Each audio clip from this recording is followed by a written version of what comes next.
Sa lahat ng bagay, kahit sa kape, mapanuri ako. Kaya dito ako susubukan ng MX3 Coffee. Ito'y low acid, cholesterol free, at may vitamin C plus calcium.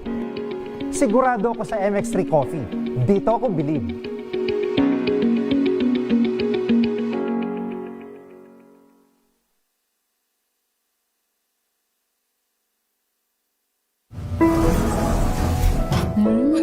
Amoy forever. Amoy LQ. Amoy New Cala Berry Blooms. Amoy Cala, amoy good vibes. Sa lahat ng bagay, simula pa lang, siguraduhing max protection na.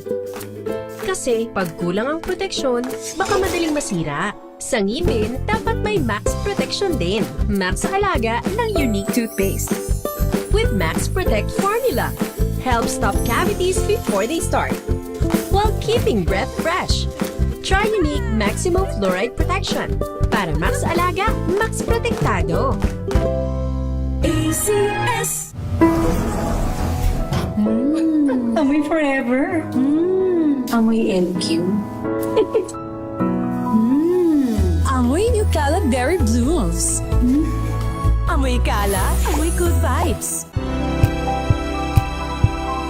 Radyo na magbibigay ng kapangyarihan sa mamamayan na maging henyo sa panunuri sa mga bagay, ukol sa pagunlad ng karunungan at kaalaman.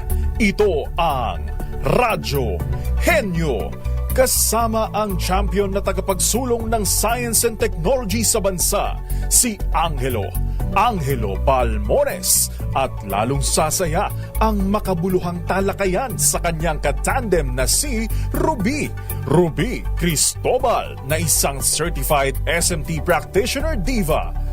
Radyo Henyo sa DZRH.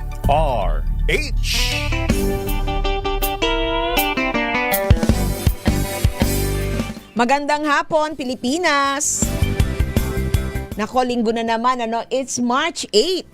Ang bilis talaga ng panahon, At narito na naman, syempre, ang isa pang edisyon ng Radyo Henyo para maghatid sa inyo ng mga kwentong pangkalikasan, syempre, pang siyensya at teknolohiya, innovations, yan, mga balita, mga kwento, mga developments. Ako po ang inyong makakasama hanggang alas 5 ng hapon, Dr. Ruby Cristobal, at maya-maya ho ay marami tayong pagkukwentuhan ng mga bagay-bagay. Pag-uusapan natin ngayong hapon ang isang sabihin nating impeksyon na bagamat hindi pa raw pumapasok sa Pilipinas, gusto nating bigyan ng pansin kung ano yung pwedeng pinagmumulan nito, kung sakali man na ito'y manggagaling mismo sa loob ng Pilipinas. Kailangan maintindihan natin ano ba ang kaugnayan nito sa kalikasan. Oo, yan ho, importante yung biodiversity. Kasi mamaya malalaman natin ano ba yung ugnayan niyan doon sa kalusugan ng mga tao. O diba? Akala nyo layo ng gubat dito sa Metro Manila, Pero pwede tayong maapektuhan nung mga pagkawala ng mga gubat na yan. At mga kahenyo, mamaya pag-uusapan natin, yung mga ginagawang baby, yung kanilang mga alagang aso at pusa, at iba pang mga fur babies kung tawagin, di ba? Hindi ba sila'y tumatanda rin? Hindi lamang tao ang nagkakaroon ng ganyang difficulty, di ba, in aging, kundi pati na rin itong mga aso at pusa nating alaga sa ating mga bahay, lalo na yung mga talagang katabi pa matulog, Kasi mamaya ay pag-uusapan natin, pwede pala, di ba? Pwede pala na alagaan natin ng mabuti at bigyan ng mga supplements, yang mga tumatanda nating mga alaga. Siyempre, ang kasama natin dyan yung ating expert mula sa Theoxis Health Ventures upang mas maintindihan natin paano ba alagaan yung ating mga fur babies sa kanilang pagtanda. Hindi naman na puro tayo lang ang kanilang inaaliw at binibigyan ng pagmamahal. Kailangan din nating i-consider pag sila'y tumanda, paano ba natin sila alagaan? Kasi mas maigsi ang kanilang buhay kaysa sa mga tao. So yan ang ating pag-uusapan maya-maya kasama ng ating mga health experts. Kaya tutok na sa ating programa, magbabalik ang Radyo Henyo pagkatapos ng ilang paalala. Ang oras po, 10 minuto makalipas ang 4 ng hapon. Ang oras na yan ay hatid.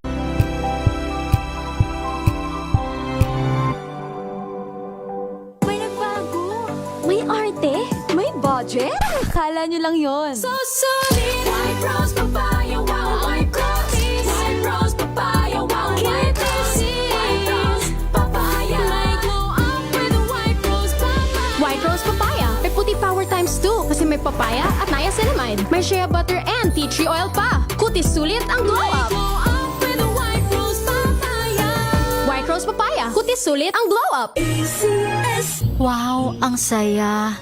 Isang barangay na labada, puro mancha pa. Goodbye, pahinga. Mommy, isang laba lang yan sa Pride Bar Blue. May powerful stain-away enzymes na malupit sa dunit mancha. At di masakit sa kamay. Isang laba lang yan. Hello, pahinga. Hello, Pride Bar Blue. ACS. Tinesting, sinuri, siniyasan. Ang resulta? Super effective ang Shield sa pagpatay ng bakterya at virus. Shield Antibacterial Soap. Believe ang mga eksperto sa Philippine Nurses Association. At si Mami. Tiwala ako sa Shield. Shield Antibacterial Soap. Napatunayang mabisa. Ang mga nurse, tiwala. ACS. Maulan man, no worries na amoy kulong ang damit. Charm Fabcon. Bangong pumakabloom.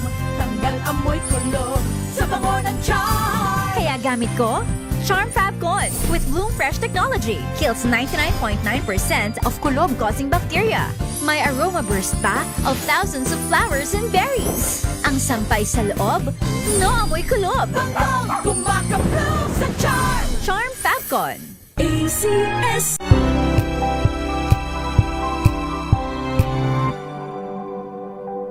Hello, Washi! Laundry day na naman! Yay! Anong meron? Mancha ng chocolate, putik, may libag pa. Kaya natin yan!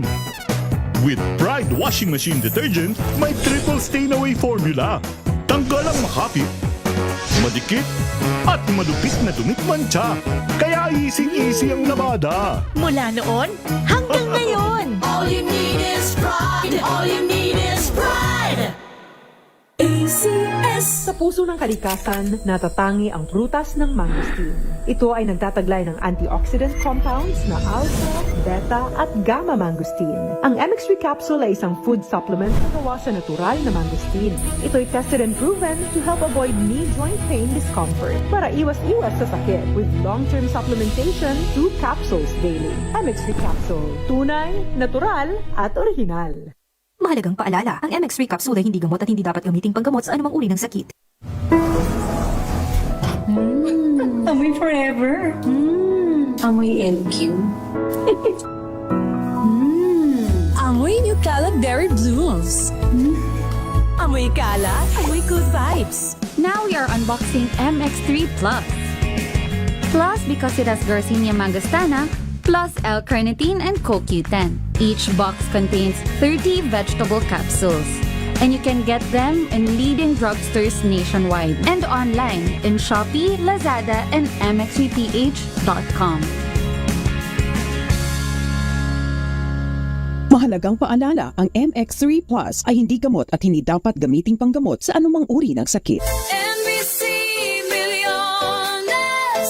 NBC Milliones. Mamimigay na naman kami dito sa MBC ng 1 million pesos! Sa isang malinis na papel, ilagay ang iyong name, age, address, phone number at pirmahan. Ipasok sa loob ng isang white legal-sized envelope. Kalakip ang alinman sa mga required proof of purchase o POP. At sa labas ng envelope, ilagay ang NBC Milliones 2026, ang POP na ginamit at ang MBC station na iyong sasalihan. Ihulog ang iyong entry sa mga drop boxes na matatagpuan sa sa MBC station sa inyong lugar. DZRH, Love Radio, Yes FM, Easy Rock, Aksyon Radio. Pagkakataon na manalo ng hanggang 1 million pesos sa Grand Draw at libo-libo pa in cash prizes sa 10 weekly draws sa mga MBC stations nationwide. Dito sa MBC Millones 2026. Sali na! MBC Millones is brought to you by Pride Detergent, Smart Dishwashing, Shield Bath Soap, Unique Toothpaste, White Rose, Charm Fabcon, Star Wax Floor Wax, San Miguel Pale Pilsen. See posters or visit our Facebook page for more details. Promo period is from January 10 to March 27, 2026. DTI Fair Trade Permit number FTEB 244864, series of 2025. Drink responsibly. Amoy forever. Amoy LQ. Amoy New Calab Berry Blooms. Amoy kala, amoy good vibes.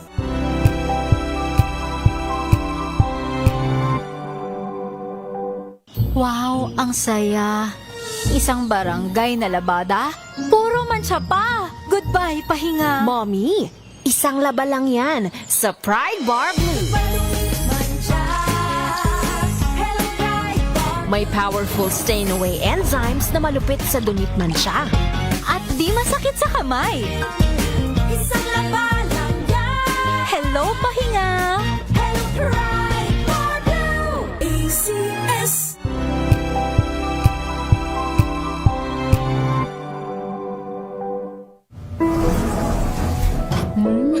Amoy forever.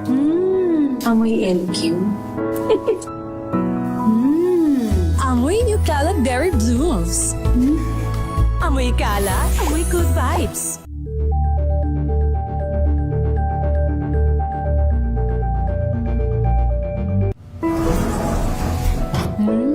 Amoy forever.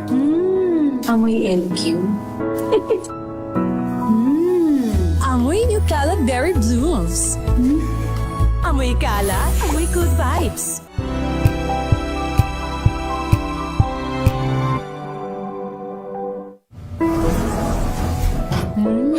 Amoy forever. Amoy LQ. Amoy New Calab Berry Blooms. Amoy kala, amoy good vibes.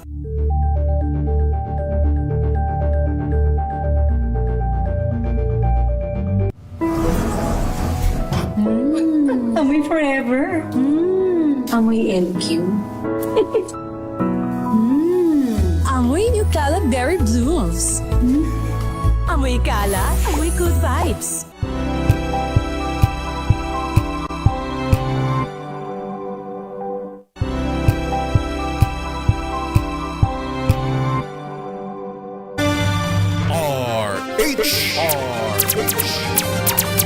Gawang Pinoy para sa Pinoy. Yan ang Pinoy Technology.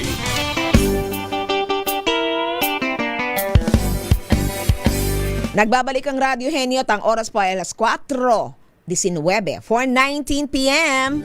At ang ating topic para sa ating Pinoy Technology Ultra Bio Theoxis segment, taking care of your aging animal companions. Ayan, yung inyong mga aso at pusa na lagi ninyong kasama, tumatanda din yan. O, diba? At kasama natin ang ating health expert mula sa Theoxis Health Ventures, Mr. Brian Posadas, isang registered pharmacist. Good afternoon, Sir Brian. Good afternoon, Dr. Ruby, at sa mga nanonood at nakikinig sa atin dito sa Radyo Henyo. Nako, I'm sure parang gulat na gulat yung ating mga followers dito, ano? Bakit biglang mapupunta sa aso at pusa ang ating usapan? Kasi sabi nga natin, di ba, yan ay mga companion animals na talaga namang tinuturing na hindi na nga pets parang mga anak na kaya nga fur babies So, yung kanilang pagtanda, yan ay nagdudulot talaga ng sabihin nating masakit na sa pag yan ay pumapanaw. So, sa anong edad itinuturing na matanda na ang ating mga alagang aso at pusa, Sir Brian? Yan.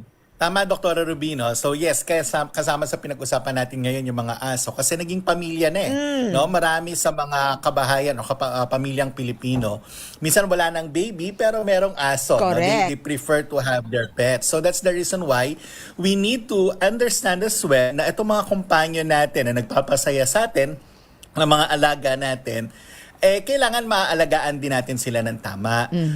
The problem, however, no, akala natin kasi it's just about giving them the right food, the right nutrients, and also because of we're doing these things, yung mga buhay ng mga aso natin, no, specifically yung mga dogs natin, mas marami kasi yan, humahaba din yung buhay nila. So dahil mas humahaba yung buhay nila, nagkakaroon din sila ng tinatawag natin na natural aging problems na lumalabas. So what we need to understand as a fur parent, this is not just about longevity o haba ng buhay ng mga alaga natin, but the quality of their life. So kanina, Dr. Ruby, nabanggit mo, gaano nag-i-start? No? Anong typical na senior age ng mga aso natin? No? So for example, Dr. Ruby, mas mahaba ang mas mabilis tumatanda yung giant or bigger breeds. No, yung mga small dogs, yes, yung mga Chihuahua, Shih Tzu, yung mga yan, typical yan mga around 7 to 9 years old sila. Senior citizen na yan dun sa age group nila. No? Pag yung mga beagle, yung mga karamihan ng mga asping natin, they're classified as like medium dogs, around 6-year-old to 8 years old, classified na sila as senior. Ibig sabihin, tumatanda na yung mga alaga natin. Oo. Pag larger dogs, Doktora, Labrador Retriever, German Shepherd, Golden Retriever, mga 5-year-old pa lang sila to 7-year-old, they're considered already as a senior for their age. Okay. Ang nagiging challenge dyan, Dr. Ruby, kapag yung mga fur babies natin, no, yung mga fur animals natin, nagkakaedad, kagaya ng tao, nagkakaroon din sila ng tinatawag na joint degeneration or arthritis. So may arthritis din yung mga aso, hindi lang sila nagsasalita, tumatahol lang sila, right? Meron din silang tinatawag na muscle loss. Sa tao, ang tawag natin dyan, sarcopenia. So they also have muscle loss. They also have connective tissue weakening. So humihina rin yung mga tissues nila. At mapapansin mo yan, yung skin nila, tsaka yung coat nila, no? Yung mga fur nila, nagkakaroon ng pagbabago. Dahil hindi naman natin nadidinig yung mga aso na nagsasalita, no, kung ano yung problema o masakit sa kanila, what you would notice as a fur parent, no, yung aso natin, no, hirap na silang tumayo pagkatapos matulog. So pag natulog sila, parang pag tinitingnan mo, parang ang bagal-bagal niya nang tumayo, no? Kasi may nararamdaman siya, no? Hindi yan yung parang nagbabago lang yung aso natin kasi may masakit na yan sa kanya, no? Ayaw na masyadong umakyat sa hagdan. Mapapansin din yan, mabagal na silang maglakad. When they are young, takbo ng takbo yan, ang hirap habulin. Pag tumatanda sila, bumabagal yan maglakad. At mas madalas nakahiga sila. That's a sign that they already have that natural aging problems na nararanasan din ng mga kagaya nating mga tao. No? So, kasi pareho naman tayo. No? We're both monogastric and we also have muscles, we also have joints, we also have cartilage. Kaya pala yung mga aso, like yung sa akin, yung alaga ko kasi ay aspin, na kung tawagin parang asong gubat, yung bang brown, medyo malaki siya. At ang sabi nung vet ay bawasan yung timbang kasi daw magkakarayuma kasi nga mahahaba yung legs niya. Tapos mataba yung katawan niya. Pero I think 2 years old lang siya, si Lily. Yun yung advice nung sabi ko, talaga palang may rayuma. Now, how do we prevent these things happening? Itong mga, syempre hindi naman totally, when we need to take care of our animals, no, yung ating mga fur babies, kailangan isaalang-alang itong mga bagay na to, no? So how do we prevent this from happening? Lalo na at an early age, di ba? Pwede kasing ganun, di ba? Kahit ano pa lang, onset pa lang na aging, meron ng mga ganyang nararamdaman. Ano ba ang pwedeng gawin? Yan. Dr. Ruby, ang medyo challenge natin for dogs, no? Marami silang, may mga bawal din na kainin nila. No? And we know that as a fur parent, bawal sa kanila ang coffee, bawal sa kanila ang chocolate because it's toxic for them. So, nagiging maingat tayo sa kung ano yung pwede na ibigay sa kanila. Yes. Naturally, the food will also help. No? Kung ano yung tamang kinakain nila, dapat masustansya, hindi lang yung basta tira-tira lang natin. Dapat masustansya, tama yung nutrients. Pinapalakad natin, parang mga tao din, Exercise. right? So tayo din naman, kailangan may exercise. So ganun din sila. Kaya nga, uso yung, mahalaga yung sinasabi natin na walking. No? Yes. You walk the dog para patuloy na nade-develop yung muscle niya, na patuloy na lumalakas. Plus, of course, kagaya ng natural food and exercise, your dogs also need supplementation, kagaya ng mga tao, dahil hindi naman natin lahat yan nakukuha sa tamang pagkain nila. No? So, hindi lang vitamins yung kakailanganin nila, supplementation. Again, for joint support ng mga dogs natin, yung mga small dogs, around 6-year-old pa lang yung dog natin na small, yung mga Shih Tzu natin, they need supplementation already. Yung mga medium dogs natin, yung mga Aspins and that size, around 5-year-old pa lang sila, they already need supplementation. Mas mabilis kasi sila talagang tumanda. Plus the larger dogs, around 4-year-old pa lang. The goal is prevention and healthy aging, not only treatment. So, Dr. Ruby, sa ibang bansa, no, kagaya din ng tao, what they're taking for their joints, for their muscles, no, and their cartilage is the content that we have at Hydrolyzed Marine Collagen can help. Kasi kailangan din nila collagen, Dr. Ruby. Oo, no? I'm sure. Kailangan din nila, correct, kailangan din nila ng glucosamine, yung glucosagreen, yung sinasabi natin. And of course, HMB. So sa ibang bansa yan, they can also do the search, no? Nagbibigay na talaga ng supplementation sa mga dogs. Kasi yung collagen, doktora, again, important siya na structural protein sa cartilage ng mga aso natin, ligaments, tendon, and the skin. So para may joint cushioning, mas maganda yung coat and skin health nila. And preferably, no, ang sinasabi natin, lower allergen risk when you use the marine collagen and hydrolyze para mas maganda, no? Mas mabilis yung absorption. Ayun. Sa small dogs, more or less, ang kakailanganin niyan mga 1 to 2 grams. Sa medium dogs, around 2 to 5 grams ng marine collagen natin. And large dogs, around 5 to 10. Yung glucosagreen naman, for their cartilage repair and joint lubrication, para hindi mag-progress, no, yung arthritis nila, the dog would need around 75 to 100 milligram, depende on their weight. Okay. Yes. And again, yung parang sarcopenia sa mga animals natin, sa mga aso, para ma-reduce yung muscle breakdown, the hydroxymethylbutyrate, yung HMB na tinatawag natin, nagsusupport kasi yan ng muscle protein synthesis even to your dogs. So na-maintain yung strength ng mga aso natin. As they age, they need around 100 milligrams then, Dr. Ruby. So this supplementation, aside from the vitamins that they would be taking to make them healthy, this supplementation, glucosamine, helps in the cartilage degeneration, collagen for their connective tissue weakening, and of course the HMB, muscle loss. Para habang tumatanda sila, mas gumaganda yung pagsasama pa natin ng mga fur animals natin, yung mga fur babies natin, para hindi naman yung parang hirap na rin sila. No? Hindi lang sila nagre-reklamo, pero tama ka, doktora, kagaya ng sinabi mo, yung sabi ng veterinarian na nakausap mo, nagkaka-arthritis din kasi talaga sila. So we need to take care of them, not just prolong their life, but the quality of life ng mga fur babies natin. Okay. So, yan ay talagang importante. Now, ang sinasabi natin ay they can share with us. Yung, di ba, meron tayong Ultraflex. Ito yung hindi coffee, di ba? What we have as a product from Theoxis Adventures. Well, para simple lang, mga ilang kutsarita nung powder na yan ang pwedeng ibigay in a day sa isang, for example, medium size na aso. Okay. Sa medium size na aso, yung Ultraflex plain natin, no? Wag coffee ha. Wag Again, coffee, hindi pwede ang bawal. coffee sa Oo. dogs, okay?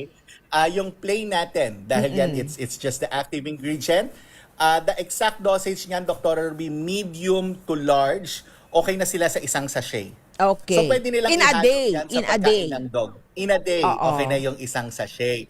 Pag yung mga Shih Tzu, yung mga Chihuahua, dahil smaller breed, kalahati lang nun. Ayun. Kalahati nun is it's safe. No? So, yun yung ideal na dosage for them for the Ultraflex Plain. Ihalo lang nila doon sa pagkain ng dog natin, no? Yung mga favorite nila na mga pagkain, ihalo lang doon. Wala namang lasa yan. Hindi yan i-reject ng mga pets natin and they can eat that. Ayun, ako, you can share, 'di ba? Sabi nga nila, talagang Yes, no, correct. napaka versatile nung ating nung ating produkto. So yan ay safe na safe at wala naman tayong may expect na mga side effect diyan, Sir Brian, para sa ating mga fur babies when they take that. Yes, Go on. Go ahead. Yeah, ginagamit na siya sa ibang bansa. Oh. This formulation, they're using it, no? They give HMB, they give collagen, and they give glucosa green. Kagaya na sinabi ko kanina, yun lang sa ibang bansa kasi usually separate formulations yan. No? Nag-i-scope sila. Dito kasi nasa sachet pinagsama natin. So same yung kailangan ng tao tsaka ng animal natin, ng babies natin, so we can share. No? Yan. Basta wag lang yung caffeine. Okay, remember hindi yung Ultraflex na kape. Meron ho tayong yung plain na powder na nasa mga sachet. Mabibili nyo by the box yan. Sa Mercury Drug, meron ba? Yes. O online lang ang Ultraflex? Sa ngayon, it's still Lazada, Shopee, TikTok, and the ultabio.shop. We're working pa din, no? Na hopefully in the coming days, available na rin sa Mercury Drug Store para at least when they buy their medicines for them, kasama na rin yung fur baby nila. Ayun. So, ang Ultraflex po ay hindi lang para sa inyo, para din sa inyong mga mahal na alaga dyan sa inyong mga bahay. Maraming salamat, Sir Brian. Thank you, Doktora. Thank you and see you again next week. Thank you very Happy much. Women's Day. Happy Women's Day. Thank you. Thank you. Okay. Ayan, mga kahenyo. Nakalimutan kong batiin ang mga kababaihan nating mga nanonood at nakikinig sa ating programa. Sabi nila, Happy International Women's Day, but plainly Happy Women's Day. It's March 8 at ito ang araw natin. So treat yourself, ha, mga kakosang babae dyan. Kung saan man kayo, whether kayo ay ka-senior o mga bagets, no? Pero pag sinabing treat yourself, ibig sabihin yung talagang healthy, ha? Yung kayo ay mag-enjoy at hindi kayo mapapariwara o mapapasama. Ito yung tinatawag nating simple joys, di ba? Enjoy your day! Happy Women's Day! Mga kahenyo, sa ating pagbabalik, pag-uusapan naman natin ang tungkol sa Nika virus at biodiversity. Magbabalik pa ang Radyo Henyo pagkatapos ng ilang paalala. Ang oras, 4:32. DCRH number.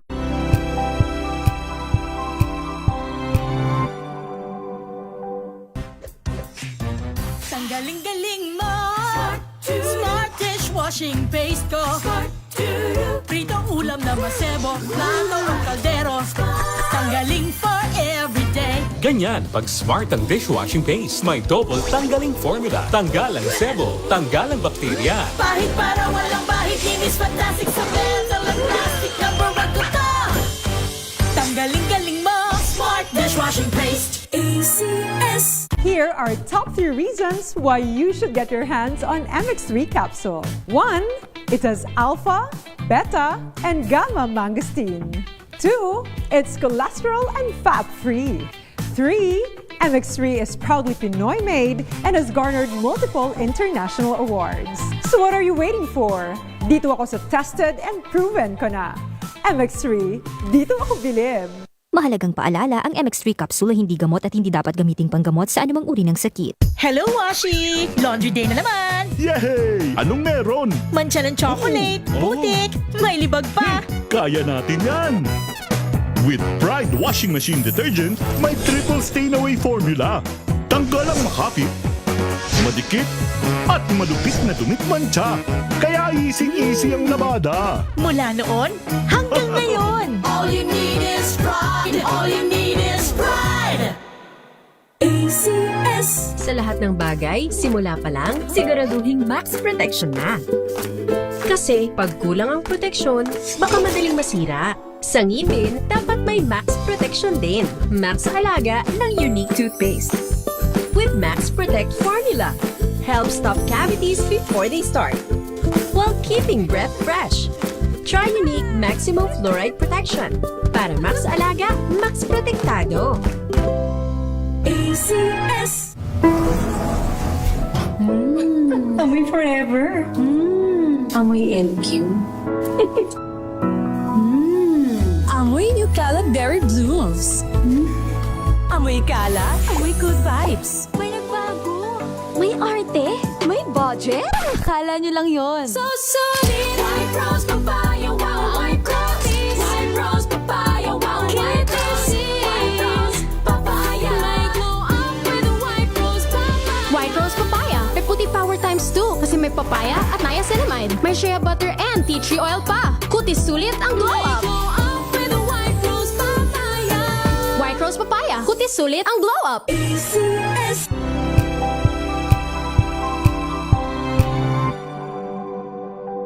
Tambalang Anthony Taber RH. Mga kaalaman tungkol sa siyensya at teknolohiya. ST Knowledge.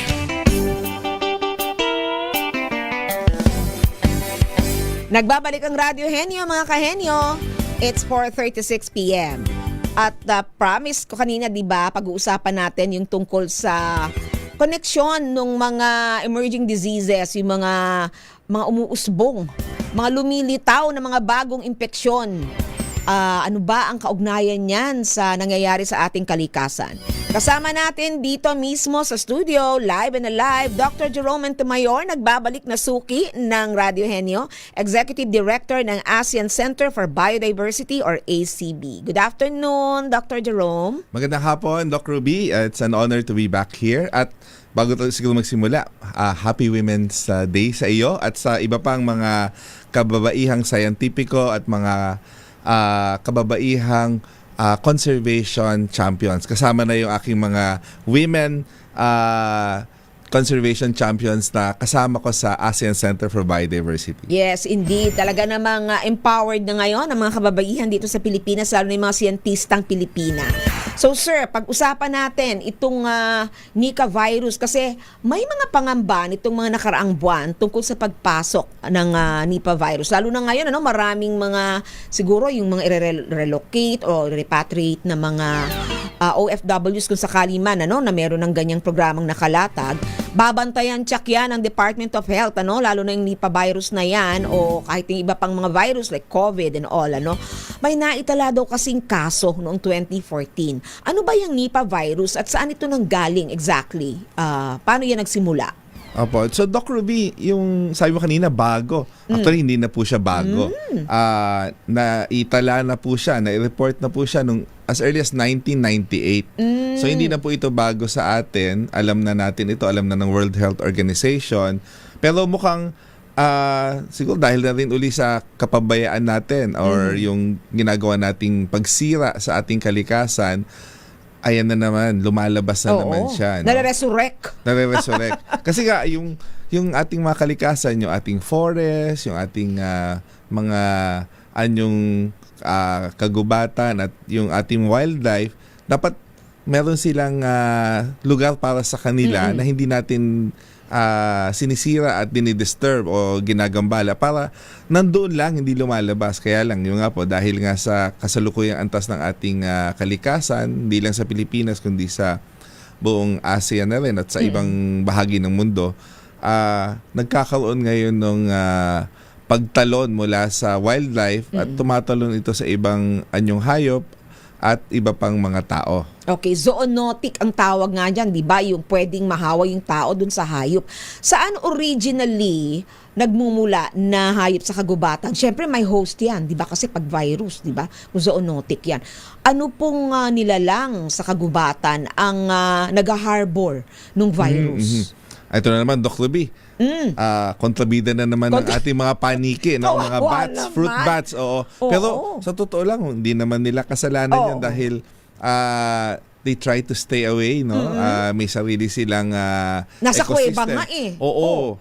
Actually, mas takot sila sa atin kaysa takot tayo sa kanila. Kaya lang, yun nga, dahil carrier yung ilang fruit bats at dahil may nagiging wildlife and human interaction, ay nagkakaroon tuloy ngayon ng yung tinatawag nilang pag-jump, Tumatalon yung virus mula doon sa host animal sa sa sitwasyon ng Nipah virus ay fruit bats, kabilang sa Pteropodidae family, no?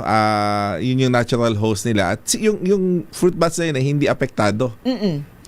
Walang epekto sa kanila. Oo. Yun lang, pag yung mga tao ay sinubukan silang i-hunt at i-consume bilang pagkain.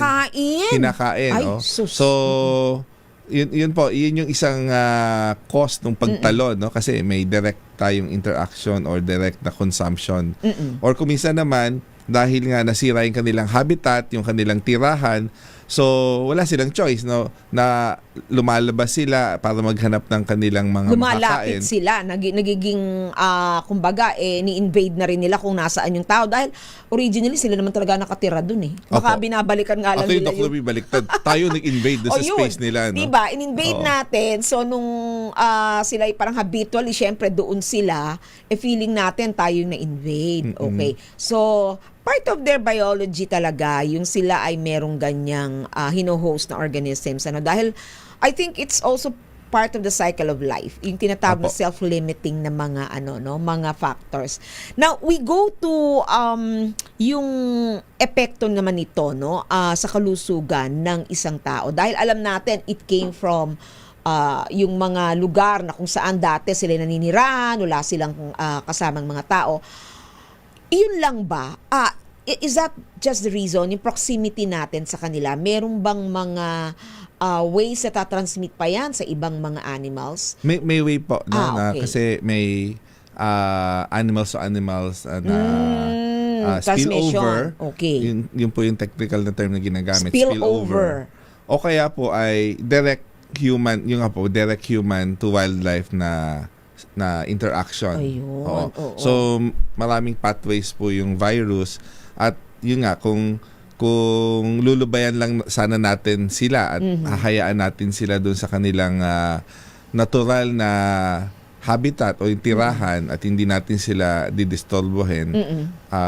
I think may natural barrier din ang kalikasan, no? Parang hinihiwalay tayo para hindi tayo yung ma-infect at magkasakit. Kaya lang, yun nga po, dahil sa pagbabago sa land use, pag-encroach natin sa kanilang natural na habitat, so hindi natin maiwasan ngayon yung pag-spillover o yung pag-jump from the natural host.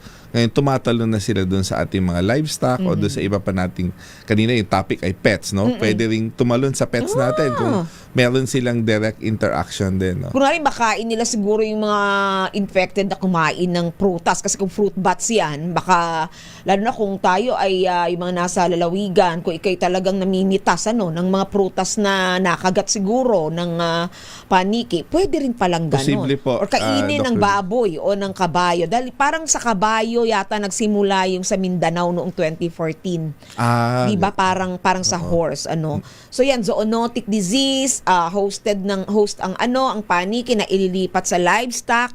So, meron ding possibility na yung climate change. Meron din po, bang Doc Ruby. ugnayan yun? Kasi, syempre po, dahil sa nagbabagong klima, yung pong, yung mga tinatawag natin zoonotic diseases, parang aggravate o napapalala niya yung pag-spread nito, no? Kasi, dati, yung mga ibang mga viruses na sabi niyo kanina yung may limiting factor o merong natural na naghahadlang sa kanilang pagkalat. Ngayon dahil sa may ibang lugar na medyo uminit na. Ngayon po paglabas niyo napakainit. Sa ibang global warming. So yung mga tropical countries mas warm talaga or sa ibang countries naman super cold. Oo nga po. May balita po sa ibang ASEAN member states po natin ay napakainit po ngayon, no? Dito sa atin parang medyo maganda-ganda pa, medyo malamig pa. Actually, March na, pero mga 22 degrees pa sa umaga. Nakagulat nga po, no? Kaya po yun, kasama din po yun sa istorya, no? Dahil may ibang lugar na dati either sobrang lamig o sobrang init na hindi kayang mag-survive ng virus. Dahil nagbago. Nag-iba yung timpla ng klima, yung long-term, po natin, no? Yung mga conditions, patterns, weather patterns. Yung weather kasi short term, pero yung climate talaga, pang matagalan, medyo nag-iba. So nagkaroon ngayon ng opening. Kumbaga dati kumbaga dati may natural na barrier uli, yung Oo, weather, or yung climate pala, sorry, yung climate. Temperature, number 1 po yung temperature. Barrier po yan kasi may mga viruses na hindi nila kaya mag-survive labas doon sa tolerance nila ng temperature. Nagbago. Biglang, kaya na namin. Oo. So nakakalayo na sila ngayon dahil may mga lugar na dati hindi nila maabot dahil sobrang lamig o sobrang init. So iyon po isa. Yun din pong flooding, no, kasi kung minsan yung flooding ay yung mga runoff water din po natin, maaring nadadala rin yung ibang mga contaminants sa baha. Sa baha. Pwede yung mga dumi-dumi siguro, Posible mga liquid nila, na nilalabas sila sa kanilang katawan. Ang dami naman palang pwedeng pagmulan ng Nipah virus. So hindi lang pala foreigners sa babantayan natin, Dapat mas siguro mas maging stricta tayo doon sa mismong pangangalaga ng ating mga kagubatan. At yun nga, tignan natin ang kalagayan ng mga host organisms. Meron ba tayong mga ganyang klaseng paniki all over the Philippines? I think po meron pong tayo po ay isa sa mga mega diverse countries sa buong mundo, no? So I'm sure merong kapamilya po yung fruit bats na ito, no? Pero mukhang hindi naman po tayo ang ground zero ng Nipah virus. Gayun pa man, kailangan pa rin po natin gawin yung ating bahagi, no? Our part in protecting, conserving ang ating nature, yung ating biodiversity. The more we protect our biodiversity, the more that we are protecting ourselves kasi it is a natural barrier, part of its ecosystem services. Yung bahagi na talaga ng role ng kalikasan, ng biodiversity, yung regulation ng ganitong mga viruses, nalilimit po niya. Pero kung pababayaan po natin ng ating kalikasan para tayong kumuha ng malaking bato na pinukpok natin sa maaring direktang pinupok natin, initsa natin sa ere at ilag-ilag na lang tayo ngayon, no? Pero tayo rin na may kagagawan, no? So dahil tayo may kagagawan, tayo rin ang may hawak ng solusyon. Correct. Oo. Dahil alam natin yan ay recognized na worldwide, yung tinatawag nating One Health. Ano yung nagiging role ngayon ng ASEAN Center for Biodiversity with regards to yung One Health concept and recognizing itong mga lumalabas na mga bagong infeksyon o sources of infection? Magandang tanong po yan, Doc Ruby. So, ang ASEAN Center for Biodiversity or ACB po ay napaka-aktibo doon sa usapin ng One Health. Ito po, kaya One Health kasi parang dati yung usapin ng public health, hiwalay. Yung usapin ng animal health, hiwalay. Yung usapin ng environmental health, hiwalay din. Siloed noon, kanya-kanyang kanya-kanya, hindi nag-uusap. Pero actually, magkakaibigan naman tayo, di ba? Pero iba-iba yung, di ba, policy, iba-iba yung konteksto ng pinanggagalingan ng mga polisiya. Opo, iba-iba din yung programa. Ngayon po, kaya siya naging One Health o yung magkakaibang programa ngayon ng public health o human health, ng animal health at saka ng environmental health, pagsamasamahin natin. Okay. So ito po ay effort hindi lang sa ASEAN kundi global, pero aktibo po ang ASEAN, ang Southeast Asian nations, ang mga ASEAN member states sa pag-pursue itong efforts natin towards One Health. Kasi sa madaling salita po, yung One Health ay tutugon sa pag-iwas sa susunod na pandemic, no? At dahil nga yung tatlong aspeto na yon, human health, animal health and environmental health, ay sabay-sabay na kikilusan at gagawa ng solusyon o ng iba't ibang mga estratehiya para mapangalagaan yung tatlong aspeto na yon, human, animal and environmental health. So nexus yan, kumbaga talagang intersecting yung tatlong areas na yan. Opo. But then how do you see as the head of the ACB, dahil ASEAN yan, parang kuma-region yan. How do you see the Philippines faring in this concept, in this approach as far as biodiversity is concerned, being our main concern? Of course, alam natin yung value ng iba pang mga environment and human health. Paano natin ipoposisyon ngayon ang Pilipinas sa ganitong, sabi natin, konteksto ng regional di ba, sir? This is something that has to be done collectively. Are we, in a way, performing well o meron ba tayong mga gaps na nakikita? Well, sa gaps po, marami po talagang gaps. Hindi lang po sa Pilipinas. Policy, perhaps. Marami tayong mga kailangang pantugunan. At ang maganda naman po, meron po tayong bagong ASEAN Vision, Community Vision 2045, no, na kabahagi ang Pilipinas sa bumuo nito, kabilang yung dati 10 ASEAN member state, ngayon 11 na po tayo kasama ang Timor-Leste. Ngayon, napakaganda po nung tanong nyo kasi ngayong taon, hindi lang active role ang Pilipinas, kundi tayo ang chairship natin ngayon. Sa Chairship ASEAN. ng Philippines ang ASEAN ngayon. So malaking responsibilidad po ito para sa bansa dahil tayo po ang mamumuno, no, ngayong taon sa ASEAN, no.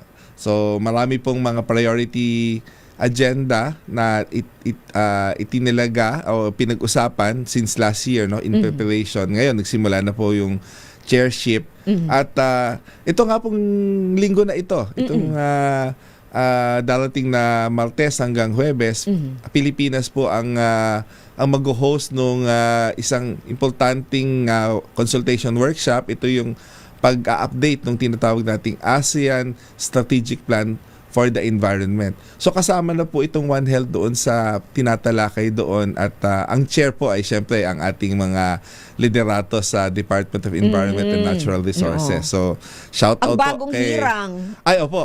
Hindi ko alam kung si Secretary yung ating bagong secretary ang uupo mismo, pero nung nakaraan po ang nag-chair po ay si Assistant Secretary Lenny. So shout out po kay I'm Asec sure Lenny. dadalo ang DNR at ang kanilang bagong baka naman yan ay para maipakilala din. Opo, magandang pagkakataon. Abangan po natin, Dr. B, Sige, at kung may sige. pagkakataon, ikikwento natin kung ano yung mapag-uusapan. So, darating po yung mga representatives dito mula sa iba't ibang ASEAN member states, mga partners ng ASEAN na involved sa usapin ng environment ng Southeast Asian region. Okay. So maganda, exciting po itong talakayan na ito dahil mukhang may mga bagong priority direction, no, na pag-uusapan. Kasama na po yan yung pagtugon sa One Health na tutugon naman sa mga kagaya ng issues na lumalabas, yung mga zoonotic diseases at Nipah virus. At maganda po ito, no, nung nakaraang linggo lang po, no, nung March 3, World Wildlife Day at pinamunuan. WW, okay. Marami pong WW kasi. Wag natin sabihin yung iba pang kasunod na letter kasi marami yun. Marami po. World Wildlife Day at meron ding World Wetlands Day nung nakaraang buwan. Parang pare-pareho yung acronym, no? WWD. Iba pa yung www. Iba pa po yan. So ito po, nung nakaraang linggo lang po, ang naging focus ng celebration worldwide at syempre kasama po ang Pilipinas sa nag-celebrate nito. Ang focus po ng World Wildlife Day natin ngayon ay hindi fauna, flora. Medical and aromatic plants or urban. MAPS. Kailangan natin yan. Yung mga natural, yung nature-based solutions. Opo. At yung iba, nagrereklamo, mahal-mahal ng mga bilihin na mga gamot. Mahal ng gamot, lalo yung imported. Ang Pilipinas po bilang isang mega diverse country at ang Southeast Asia po in general, ang ASEAN, ay isang napakalaking medicinal cabinet. I know. Nasa ating kagubatan, nasa ating karagatan, nasa mga wetlands natin, yung ilan sa mga solusyon, mga gamot para sa mga matitinding sakit na nakakasagupan natin. Ito nga po yung aming piloto, si Kuya Rick, sunumpong na naman ng gout. Ay! So, nakalimutan Uric yata. acid. Meron po tayo mga natural na mga medicines na nasa kalikasan gubat. lang po. Nasa bakuran na nga po natin ngayon. Bakuran, hindi na kailangan pumunta ng forest. Hindi like what? Ano po ang pwede sa gout? Yung isa po ay yung ano nga yung tawag nila? Pansit-pansitan.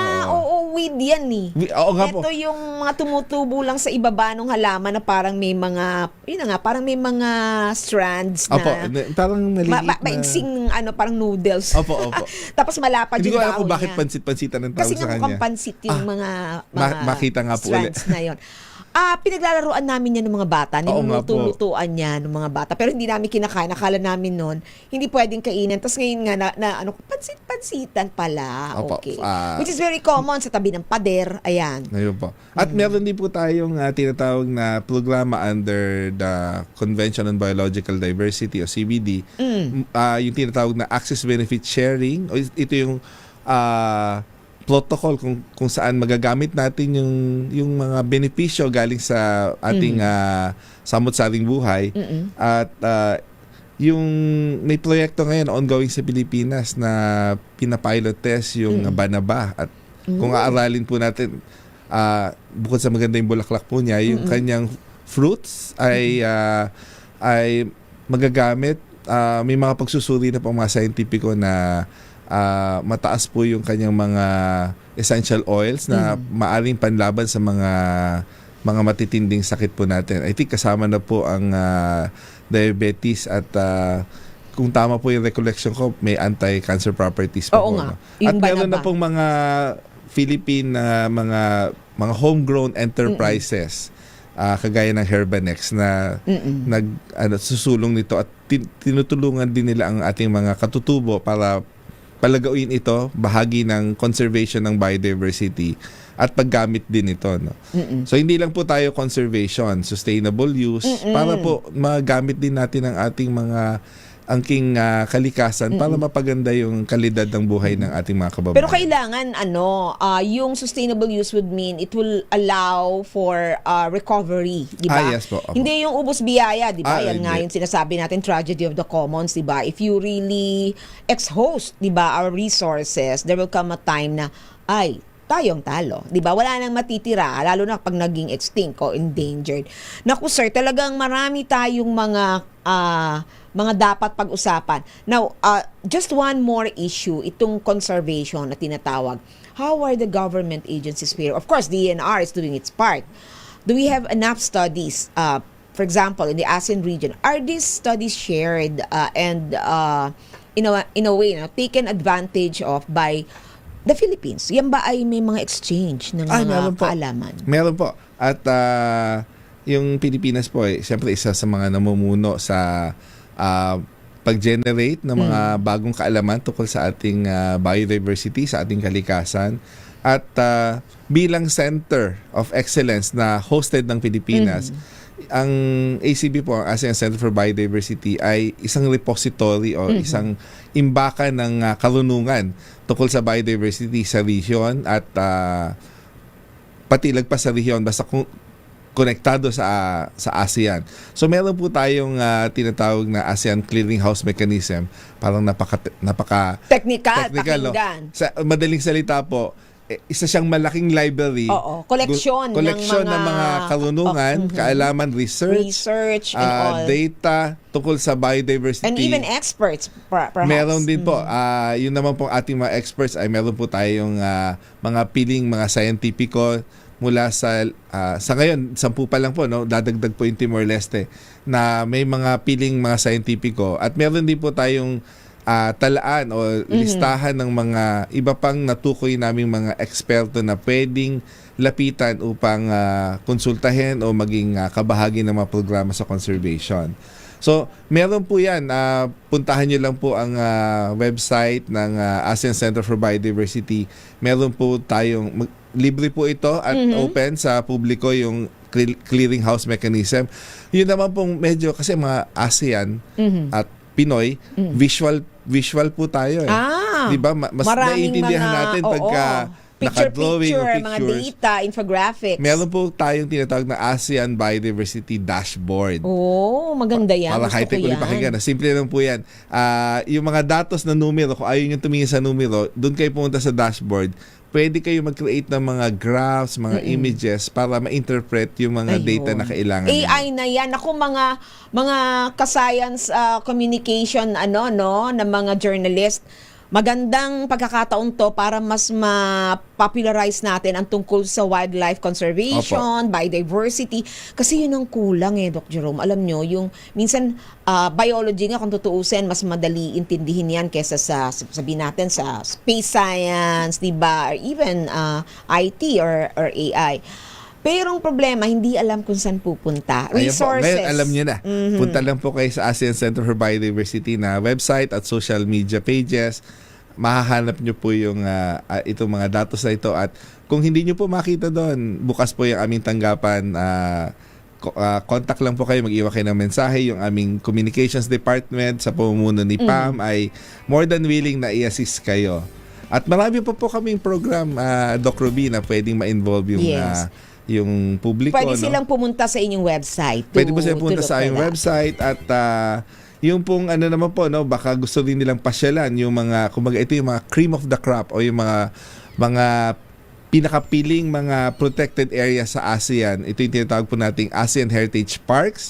At ngayong pong taon po pala ay meron kaming award na Ano po yung igagawan. award Ito na yung yan? ASEAN Green Initiative. Ayun. So, bukas po yung nomination. Kung kayo po ay may mga proyekto na tumutulong sa rehabilitasyon o restoration ng ating mga ecosystem, lalo na ng mga kagubatan, puntahan niyo po yung aming social media pages at alamin niyo kung paano kayo posibleng manominate. No? Baka naman yung inyong initiative ay magandang modelo para hindi na sa Pilipinas kundi sa buong Ma-recognize. Southeast Asia. Oo. Sir, ano po yung inyong Facebook page? ACB? ASEAN Center for ASEAN Biodiversity. Center for Biodiversity po. I-search nyo lang po sa mga sikat na mga search engine, lalabas at lalabas po. Ayun. ACB o kaya ASEAN Center for Biodiversity. Yung spelling nga lang po ng center, yung CENTRE.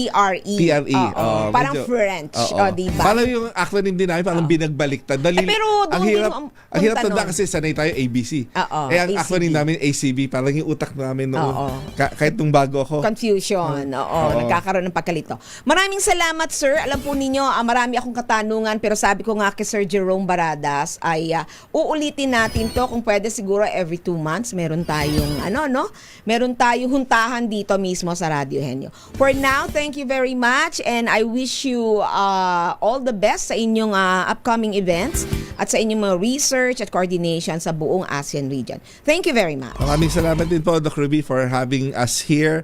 Wag ko kayong magsasawa. Pwede nyo kaming bigyan ng lamesa dito para lagi na kami Sure. kabahagi ng inyong programa. At sa boses ninyo, pwede kayo maging co-anchor. Ayun. Ay, pwede. Paano po pwede mag-apply? Ay, dito Na mismo. co-anchor. Pag may Willing time na bang kayo, volunteer? just drop by. Oo. Ayun. Yeah, So, maraming salamat po, Doc Ruby, again sa inyong programa. At congratulations. Siguro, this year sa Golden Dove, kasama na kami sa... Ay. ambag na kami doon sa... Okay. sa award. Okay, thank you very much. At siyempre mga kahenyo, yan po ang ating nakapanayam. Nakasama ngayong hapon, Dr. Jerome Montemayor, Executive Director ng ASEAN Center for Biodiversity. Mga kaalaman tungkol sa siyensya at teknolohiya. ST Knowledge. Mga kahenyo, wala na po tayong oras. Sumainyo ang isa pang edisyon ng Radio Henyo. Marami pong salamat sa inyong pagsubaybay. At syempre ako po ang inyong nakasama tuwing Sunday, Dr. Ruby Cristobal, sa ngalan pa rin ng ating kuya, ang kuya ng bayan, Kuya Angelo Palmones. Ito po ang Radio Henyo sa DZRH. Una sa Pilipinas, una sa Pilipino. Susunod na ang may trabaho kasama ang ating mga kamanggagawang Kuya Barbie A at Ate Gladys Mabini. Ang oras, 3 minuto, makalipas ang 5:00 ng hapon. This time check is brought to you by